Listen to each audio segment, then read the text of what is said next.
Alas 5 na ng hapon kanina pero ganito pa rin ang sitwasyon sa Barangay Santo Domingo, Cainta, Rizal. Maraming lugar pa rin ang lubog sa baha at dahil uwian, marami ang nahirapang sumakay. Kaya maraming galing sa trabaho nakisakay sa truck na ipinadala ng lokal na pamahalaan para makauwi. Sa Felix Avenue, marami rin na naglalakad na lang para makauwi. May iba na nakisakay sa sinasakyan naming rescue truck ng barangay. Ang iba sa kanila, nilusong daw ang baha para makabili ng pagkain. Malalim po yung tubig. Nagulat kasi kami kanina, mataas na po yung tubig. Pero yung bahay naman po namin, hindi naman po inabot. Problema, wala po kaming pagkain. Kaya lumabas kami, sumuong kami hanggang bewang po yung tubig. Maraming subdivision din dito ang lubog sa baha. Gaya ng Village East Subdivision na pinasok namin para makita ang sitwasyon. Sakay kami ngayon ng rescue truck nitong Barangay Santo Domingo dito sa Cainta, Rizal. Ang inililibot namin ngayon ay yung Ville East Subdivision kung saan mula raw kaninang alas 10 ng umaga ay lagpas tao ang baha. Ngayon, alas 6 na pasado ng gabi, medyo bumaba na, nasa bandang baywang at dibdib na lang yung baha rito.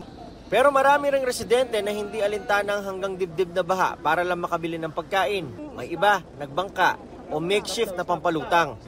Si Jay naabutan naming pauwi na. Dala-dala ang kanyang cooler, laman ng kakainin nila ngayong gabi. Sa junction po, bumili po ng ulam. Wala na po kaming stock sa bahay. Si Vincent naman nagbabaka sakaling maabutan pa ang motorsiklo na iniwan sa labasan. Titingnan ko po yung motor ko dyan sa labas. Hindi ko po alam, baka tinangay na ng baha eh. Sa aming pag-iikot, nakasabay rin namin si Tatay Rudy na tinutulak sa baha ang kanyang bisikleta. Galing pa raw siya sa bahay niya sa Alabang. Nagtatrabaho raw siya bilang welder sa loob ng subdivision. Hindi, para bukas makapasok na kung huminto na yan.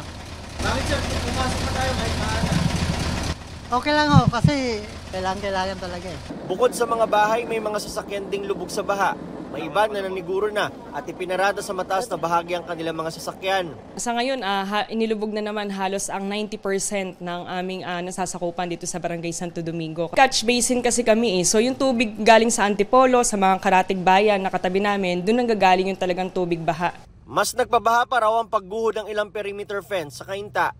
Naging cause ng pagpasok ng mabilisang pagpasok ng mga tubig baha dito sa area ng Cainta. Meron isa sa Village East, meron sa Barangay San Isidro.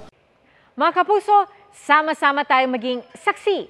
Mag-subscribe sa GMA Integrated News sa YouTube at para sa mga kapuso abroad, samahan niyo kami sa GMA Pinoy TV at sa www.gmanews.tv.